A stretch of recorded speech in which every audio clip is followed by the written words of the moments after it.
and welcome everyone to the February ACEC City of Phoenix Liaison. We definitely appreciate you guys all being here. As you know, February is Streets Month, and we have Kenny Knudsen to present this month. But I think I have to jump off and take my daughter to school here in a few minutes. So we're going to reorganize the meeting probably just a little bit and see if there are any announcements before Kenny's presentation. Does anybody have any announcements before we start? Well, that was easy then. All right. So again, welcome. Kenny, I don't think Kenny needs much of an introduction. I think everyone knows Kenny. He's been at the city for now almost 21 years. I think you turned 21 years this year. He's currently serving as the Director of Street Transportation and has previously served as both the Assistant Street Transportation Director, City Engineer, worked in aviation, worked in transit, worked in development services. So he's had a role in most of the city. So he's very knowledgeable about all things City of the Phoenix, and we're grateful to have him present this month. He also graduated from U of A with his bachelor degree and ASU with a master's degree. Yes, I know he holds allegiance to U of A despite also going to ASU. So, with that, I'll turn it over to Kenny to present the state of the streets. Thank you very much, Chuck. Glad to be here this morning, and hopefully everybody sees on the screen my PowerPoint. Hopefully that came up right. I want to make sure everybody's seeing that before I start talking. So yeah, I want to give a general view. I got a lot of information to go over today to kind of tell you what's going on with the Street Transportation Department. It has been an interesting and unprecedented time that we've all been dealing with over the last now almost 11 months, almost a year. And so we'll kind of talk about what's been going on with our group and how we've been able to continue marching on and accomplishing our mission or working towards our mission as we've gone through this. So without further ado, I'll kind of jump into my slides. So the first thing I was just going to touch on, these are kind of the parts of the presentation I'm going to go over today. HERF Trends, so what's going on with the gas tax. Our comprehensive roadway safety, so that's an interesting topic that's been coming up here recently that I want to share with the group. Our accelerated pavement maintenance program, that's something that's been going on for the last few years. We're ready to kick off our third year of this program, this 5-year program. I also want to cover some studies and projects that we've been working on that we know have some impact to our CIP. And then finally, I just wanted to close in on some COVID impacts, how it's been impacting our department and how we go forward from here. I would be remiss, I wanted to throw in some cool pictures in here in the presentation. So the picture on the right, if you haven't been up in the North Phoenix area, our crews last month installed what we are now calling the Arizona Medal of Honor row. This was a request from a constituent who went through our Councilman Waring's office, and working together, we put together this program to honor the 37 Congressional Medal of Honor recipients who had Arizona ties. If you get up on Pinnacle Peak east of Cave Creek Road, the signs go both eastbound and westbound through there. So if you get a chance for that area to see it, it really is an opportunity, great way to be able to honor those people who have received that great prestigious honor with the United States serving and sacrificing for them. So leading off, I want to talk about the HERF Trends. And this is kind of a little bit of a story, and it's a story that talks a little bit about what happened before the pandemic and then kind of what's happened since the pandemic when it comes to HERF. So I don't know if any of you have seen this kind of information before, but hopefully this can kind of enlighten you kind of where we've been dealing with. So everything we've been working through has been looking at the previous year as we've entered in the pandemic, what happened in the previous year and how we're doing this month versus the previous year before we had the pandemic. So this slide in front of you kind of shows December 2019 all the way through June 2020. And so the yellow highlighted area is really looking at the HERF income that we had, and that's made up of the gas fuel tax, the motor carrier tax, the vehicle license tax, and the registration primarily. So you can see that even though we had a small blip of, below what year over year, what we were supposed to have in the HERF in December, we saw January was positive 5% up, 4% up, 8% up. And then we hit April and May and June. And those were by far our worst months when it came to the impacts of HERF. So these were the first 3 months of us dealing with this pandemic. And so obviously the concern there was, is this going to continue? What is the bounce back going to be like? What is going to be normal, the new normal, if there's a new normal? And so this was concerning. So this obviously, when we were working with our budget and research department and our finance department, when we're looking at projects, including our CIP, this was of concern to them. And we had to figure out, if this continues down the path, what do we need to do to be able to adjust to that? Well, the good news is that wasn't the end of the story. So this kind of tells from that point forward what HERF has done. And there is some anomalies in here I'll acknowledge as we go forward, that if you see from July now through January, we just got the past month in January, it's gone from -2% all the way up to 19% positive year over year in August, and then 5%, 8%. Then we had a drop of -5% in November, and then 7% in December to what was kind of basically a flat revenue between 2021 and 2020 of January, the most recent month. There are some weird things going on here because ADOT or the state is doing some different things with how it looks at vehicle license tax and registration. So how that's come through hasn't been always consistent. It's kind of been going up and down. So you see a lot of the times you see some real high increases there. So it takes a while with HERF to be able to look at the trends. But the good news is because this hasn't really dropped off like we potentially thought it was going to at the beginning of the pandemic, and it's steadied and it's actually been positive for us. And I'm going to get through this in a second, what this did to our capital improvement program in the beginning and what we see forward going now with our capital improvement program. So I'll kind of cut to the next slide, which was, so our HERF forecast, our gas tax revenue forecast before the pandemic was a 5-year look ahead of $772 million. But because of the initial months of the pandemic and not knowing the uncertainty and all that with that, we had to adjust, or we got a revised HERF forecast that we had to budget our CIP. So our CIP we start developing in the fall and we turn it in December. And then it ultimately gets approved by council in the springtime. But the revised forecast actually told us that we needed to trim out $40 million out of our HERF 5-year program.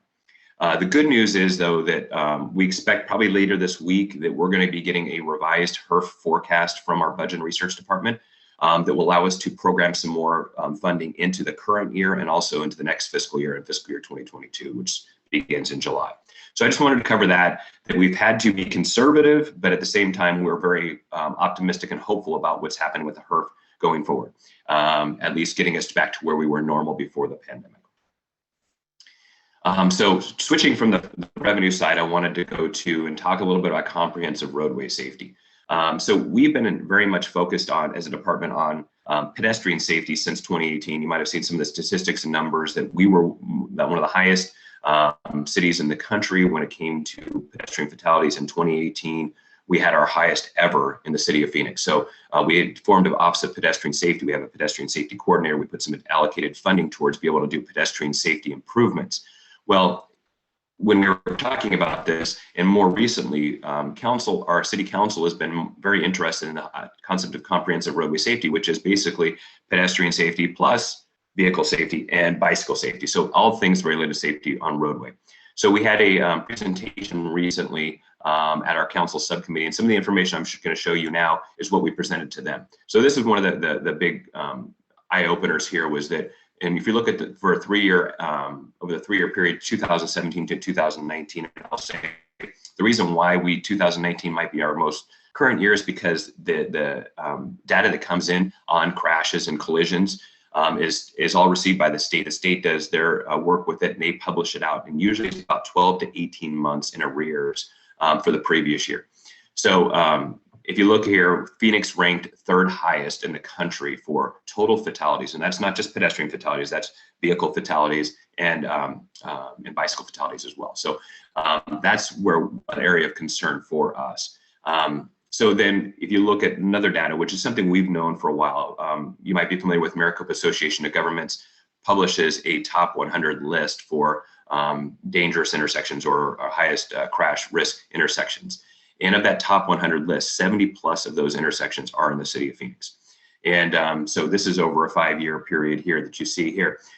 In the map you see on the right too is our vehicle or our total fatality hotspot map. So we've done a previous version of this that was focused on pedestrian fatalities. This one is focused in on all fatalities on our roadways. So you can see where we have a bigger issue when it comes to roadway fatalities in other areas. But you can see it's spread out through the entire city. All council districts are impacted by the issue of comprehensive roadway safety.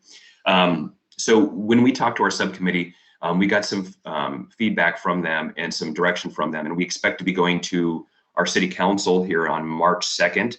If you're interested in tuning in at all, we're going to have a conversation about comprehensive roadway safety with our full council, where we expect to get some direction from them and some funding from them to look at doing a comprehensive roadway safety action plan.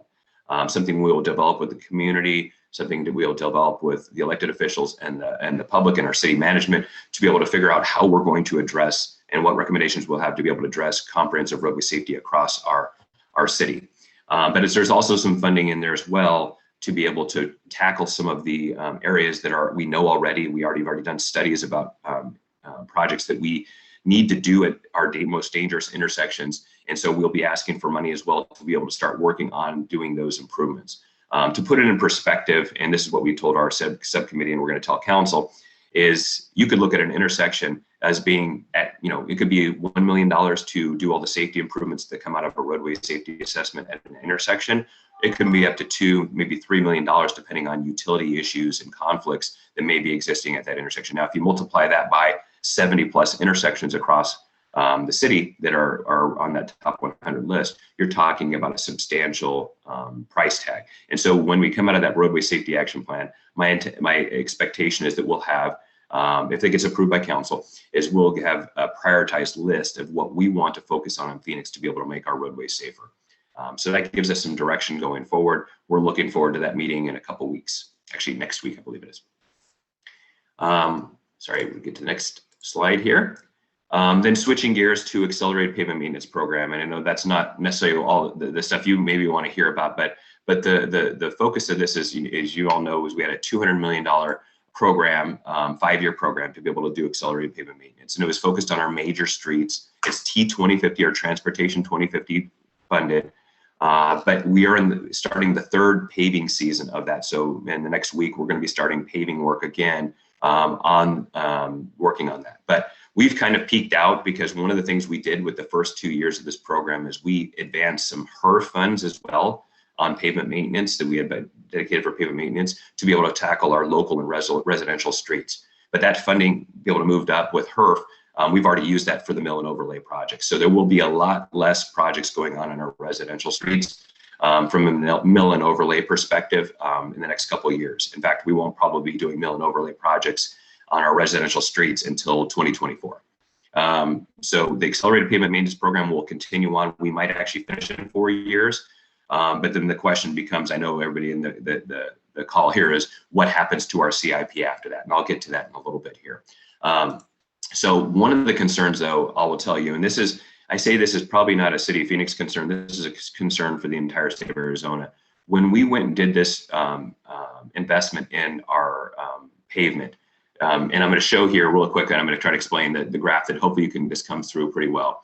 The blue line here represents an average PCI, pavement condition index, of 70, and that's kind of where we set our benchmark. We'd like to have all of our roadways above that line.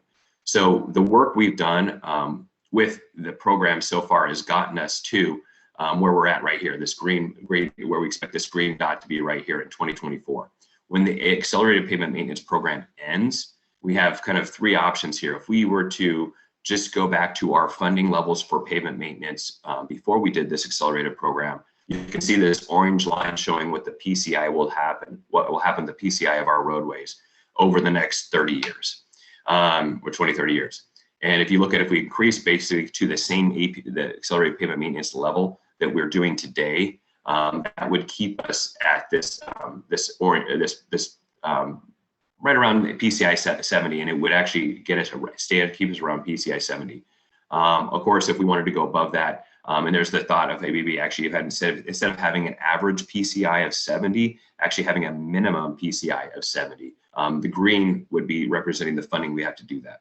The bottom line of this graph, when we showed this to our Citizens Transportation Commission, was that we have a funding issue, and it's not just a funding issue that T2050 or even our existing HERF revenues can solve. This is ultimately comes back to state level funding of roadway infrastructure. And I'll kind of keep my commentary aside right then, unless anybody has some questions at the end of this. But that's the biggest concern. That's the biggest stumbling block, obstacle for us being able to do what we need to do, not just on maintaining our streets, but building out new streets to be able to support growth and that goes around the city.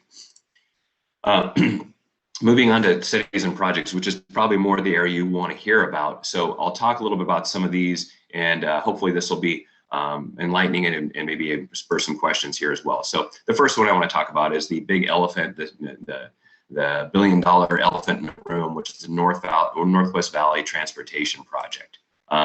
So you're probably well aware that in November, December timeframe, TSMC, the semiconductor manufacturer from Taiwan, made a decision to relocate to Phoenix, and specifically in an area nestled between Carefree Highway and the Loop 303 west of the I-17. The map on the right shows kind of the area that was rezoned, 3,500 acre parcel that was rezoned in anticipation for this. But the 1,000+ acre piece that TSMC is focused in on is really right here. There's a small portion beyond this a little bit, but this is the area they're focusing on initially for their work up there. So we are committed as a state to build $61 million or invest $61 million into roadway infrastructure. Now, I say $61 million, that's not construction cost, that's total project cost. So that includes right-of-way, it includes consultant cost, it includes city oversight, as well as construction. So we're working on this right now. We have a tight time frame to deliver the roadways that are going to be asked for. Essentially, we're focused in on building out a 43rd Avenue, which is this easternmost north-south roadway here, also probably portions of 51st, and then Dove Valley as it accesses and connects into I-17 at the site here. So those things are where we're committed to be able to provide by actually next spring is when we're going to be supposed to have these completed. So we, because of the tight time frame, I know we got a lot of questions about this, is we went to our engineering on-call or citywide on-call contracts to be able to do the initial phase of this investment. We expect as the TSMC manufacturer expands their campus, because this is just phase one of their expansion. As they expand, we'll have more commitments to do. I would expect that's probably going to happen. We'll have more opportunities for additional design and construction work that we're going to be doing on behalf of public investment. We'll see. I fully expect that's going to happen down the road. But we were focused because of the tight time frame of this to be able to get this done as quick as we could. So we brought an on-call firm on for that work. We have a construction manager risk contract or procurement out on the street right now. I think the due date is actually the first week of March. Our intent is to be able to get moving with construction probably in the summer time frame, maybe towards late summer, depending on how quickly we can get the design plans working. So I wanted to cover that. And just if you're interested in what the roadways, all the roadways that we're going to building are our cross section A roadways. So total of 140 feet of right of way with a 24-foot median and 40-foot curb to curb on both sides, as you can see the cross section up here. Next, I'll kind of pivot to Happy Valley Road, 67th Avenue to 35th Avenue, staying in the North Valley. So you may or may not be familiar with this project. This is when Proposition 400 was passed back in 2004. We had 4 projects, street projects that were included in the arterial life cycle program in that program. 3 of those projects, which were Sonoran Boulevard, Black Mountain Boulevard, and also the Avenida Rio Salado, a Broadway Road project, we've already completed those projects. Those have already been done. There was one project that was deferred off because of the Great Recession, And now we're looking to be able to get that money, that funding back into the program. And that's something that MAG is working on right now. So Happy Valley Road, which is our fourth project in that RTP, Regional Transportation Plan, is going to be moving forward. And so I wanted to let everybody know this project, which, like I said, goes from 67th Avenue to 35th Avenue, and it's a mishmash of what has been developed and what hasn't been developed. So we're at partial full width in certain areas, or half width in certain areas. And so there's work to be able to make this a continuous section through here. It has become a lot more of a focus just because of the growth in Peoria to the west. And this has become a regional connector to I-17. So the need to be able to expand this out to its full width is needed right now. But with MAG doing the rebalancing effort, this means we can move forward with the project. So we expect the design consultant procurement to come out here this spring. I'm hoping sooner rather than later. It may be in a matter of weeks. I'm working with my team to get it out as soon as possible, so we can get this design moving before summer. Next one I wanted to focus in on was the build grant. You might have heard that we received a build grant, and this is based on looking back at the pedestrian safety focus that we've had. Our 35th Avenue corridor goes from I-10 to Camelback Road. So we submitted for a build grant this time last year, a little bit spring last year, and we were very excited to learn that we received $17.5 million from the feds to do this 3.2 mile stretch. And it is mainly focused on median improvements, signals, and safety improvements for our pedestrian street lightings. There's a number of improvements in here, a total project cost of about $25 million, because that 17.5 million has about $7 million more of city participation in that. And so the total in is 25 million. And so we expect to be able to later this spring also release out a design consultant procurement for this project as well. So this is federally funded, so it will have all the bells and whistles of dealing with one of those types of projects. But it is in, you can see on the right-hand side, this is our pedestrian safety heat map.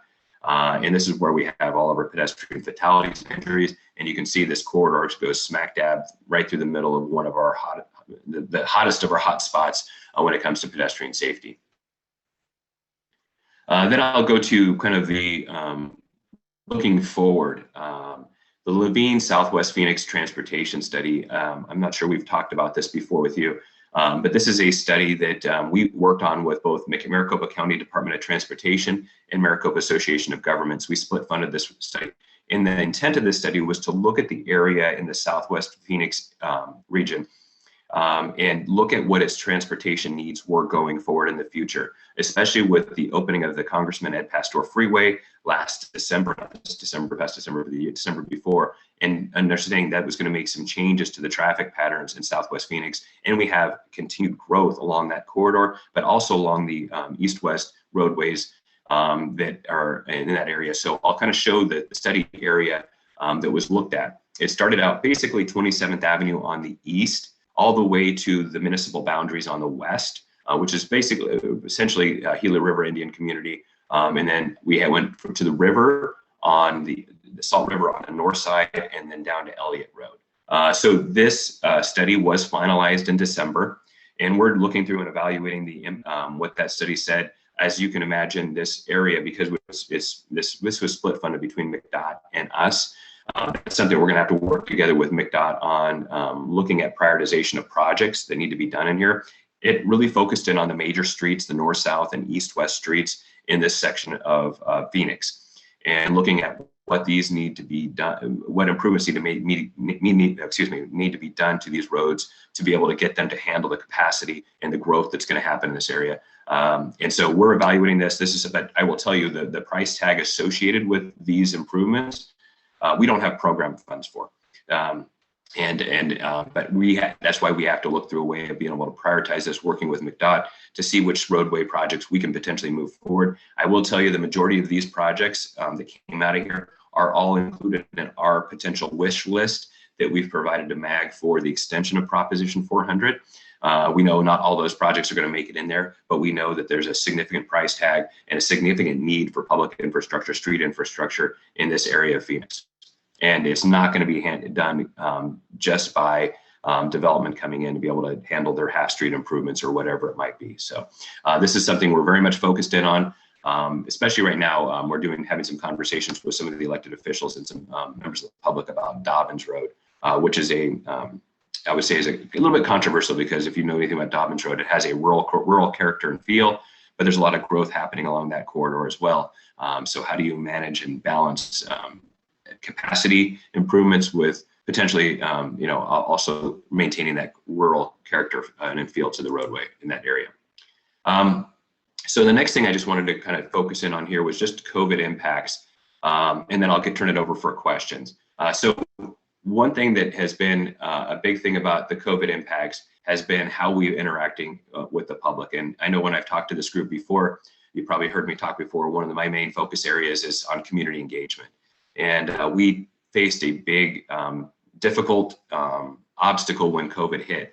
And we weren't able to do the kind of in-person public open houses and meeting at a community center and talking with people, looking at boards and really having those kind of conversations with the public about, how roadways improvements were going to impact them, what projects were going to impact them. So a lot of those things were things that we were focused in on, but we had to figure out how to do it differently. So our team has been very nimble, adaptable, and flexible. And I know the consultants who have been working with us have been the same way as well on these projects. But essentially, we pivoted to an all virtual engagement process using WebEx events. But we've done both live virtual meetings where we've hosted meetings on a Wednesday at 6 p.m.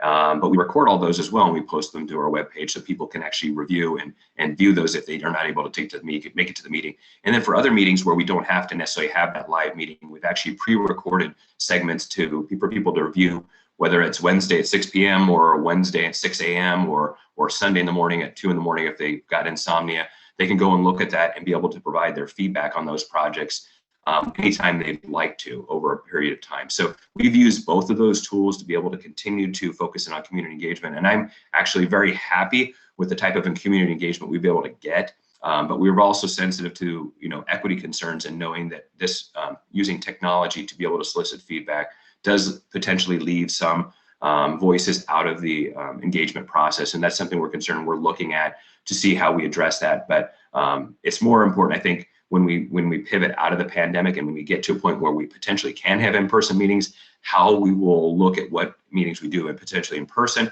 versus virtual. So that's something I know a lot of agencies are probably dealing with, but we are very focused in on it and want to make sure we have as much engagement as possible on our projects, especially some of these large projects that are coming up that we've been already talking about a little bit. So, and then I'll put my plug in here with the COVID-19 impacts is hiring. I'll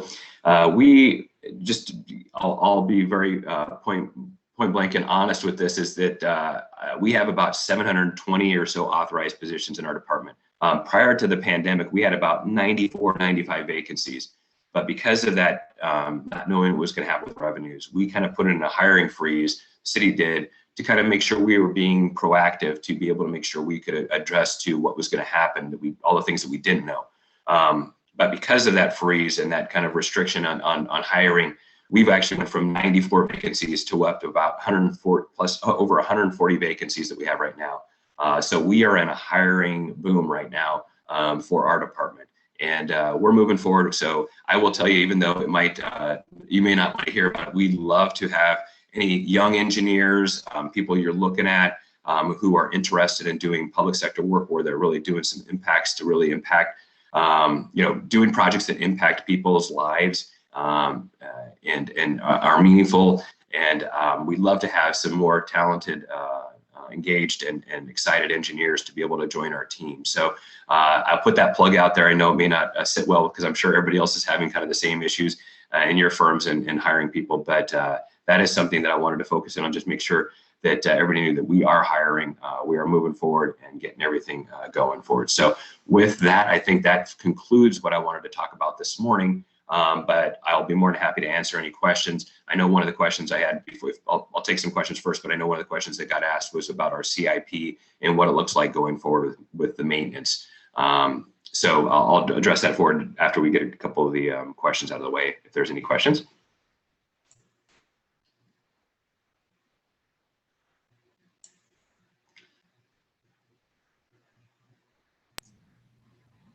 Hey everybody, this is Justin once again in Chuck's absence, since he is doing school bus duty this morning.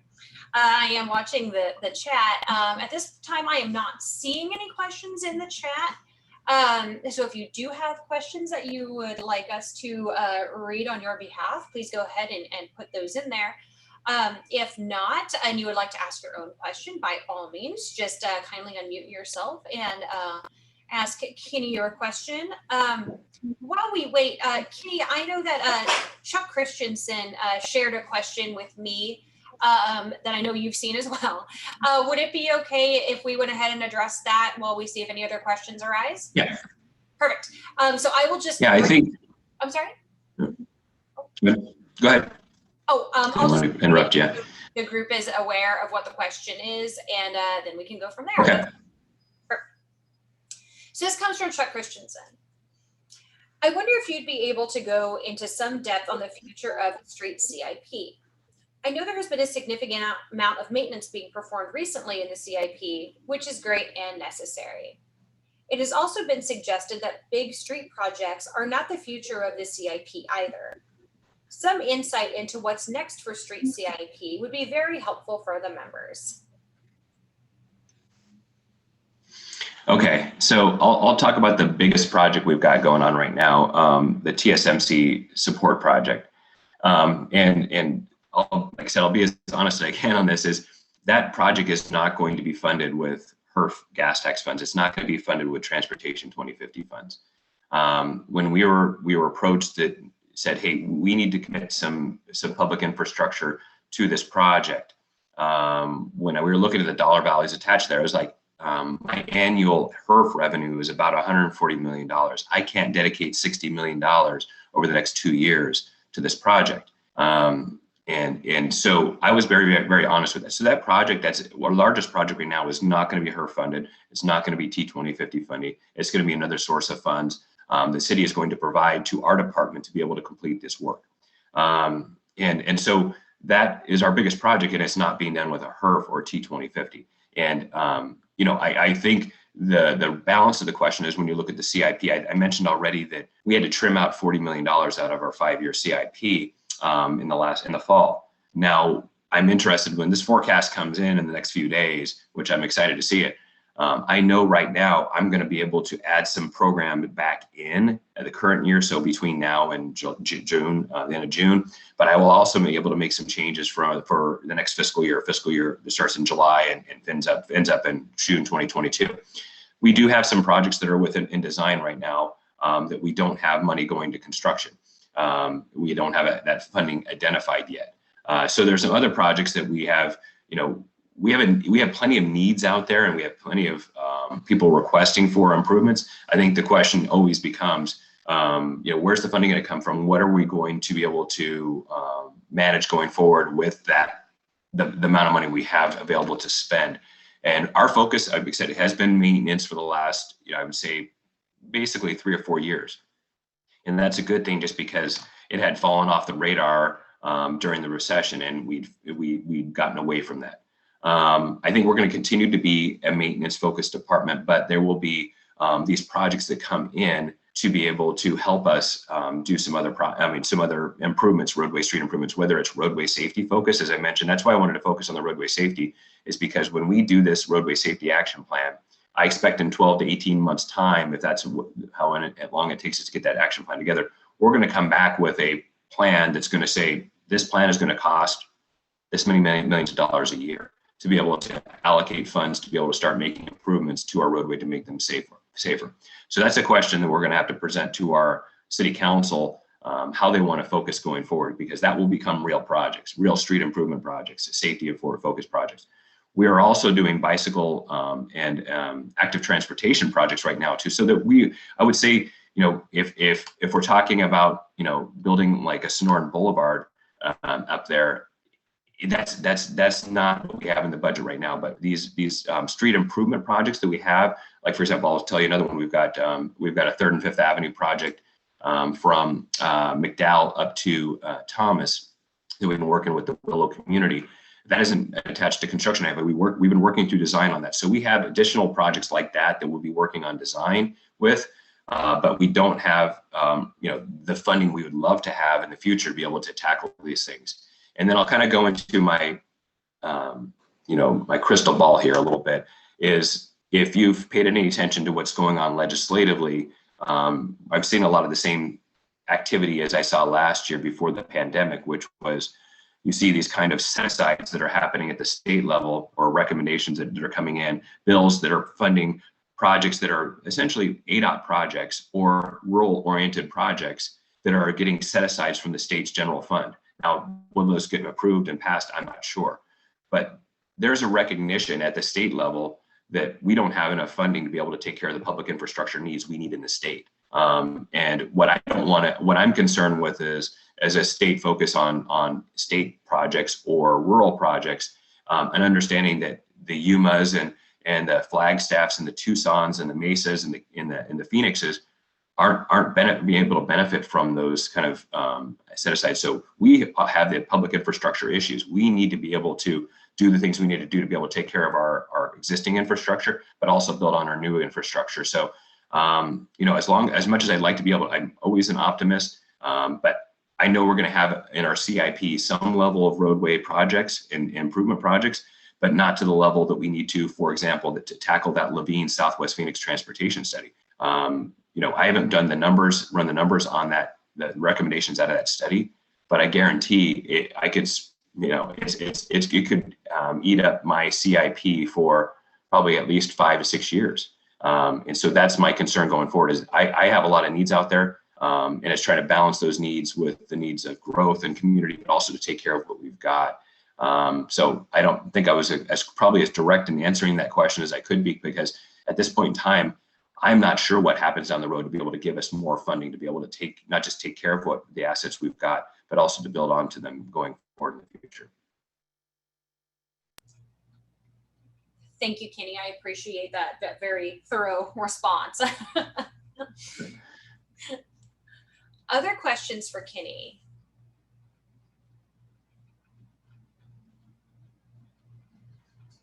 Well, Kenny, you have been either extraordinarily thorough, which I believe to be the case. We have a very quiet group today, or a little bit of both. So, but we really appreciate you being here. Mr. Froberg, is there anything that you would like to add, sir? So, a couple things. Wanted to, again, thank Kenny for presenting today. Well done, as usual. Just a couple follow-ups on one, and I know that if in my consultant days, I would have been thinking that, how did they end up? I would have been curious about how the TSMC consultant was selected. It did go through the on-call, as Kenny mentioned, but it wasn't just a direct select. We did go through the list, and we identified a few firms that we thought would be appropriate or had the appropriate capabilities to do the project. And we did ask those firms to put together a mini RFQ, let's say, we'll call it, to kind of show their representative projects and those types of things. So while it wasn't a full RFP kind of solicitation, it was similar to that. So there was some competition even within the on-call. So I wanted everyone to kind of know it wasn't just we picked someone. There was some competition that was involved with that. But now switching hats, as many of you know, I'm also, I'm right now, I'm the interim water services director. So I have a shameless plug for that. So I'm going to share my screen here. We're coming to the ends of the proposed water rate increase, and I suspect you can see my screen here. Wanted to ask you all, and I know that Justin and Amerigo have shared the information about the water rate increase. We have a survey out right now, and we're hoping to get over 1,000 respondents. We're about 250 short. But if you go to phoenix.gov water services and you click this big box here, we're trying to draw your attention to the proposed water rate increase. If you go here, there is a lot of good information about what we're actually proposing. But there are 2 buttons right here, one in English, one in Spanish for the survey. Please go fill that out.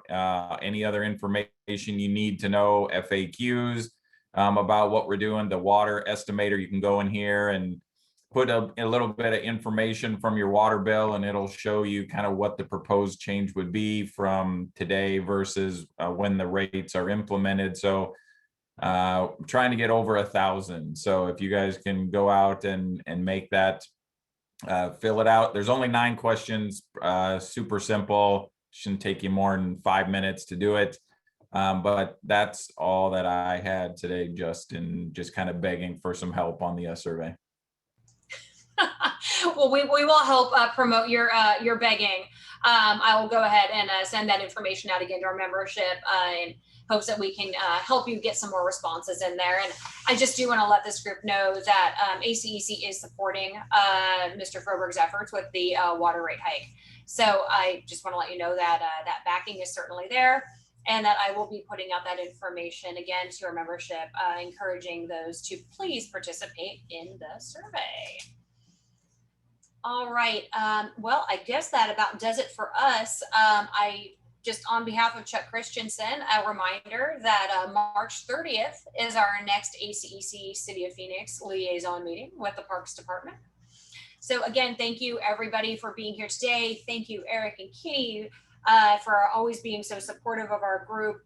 And to everyone else, please stay safe out there, and we look forward to seeing you on March 30th. Have a great week, everyone. Take care.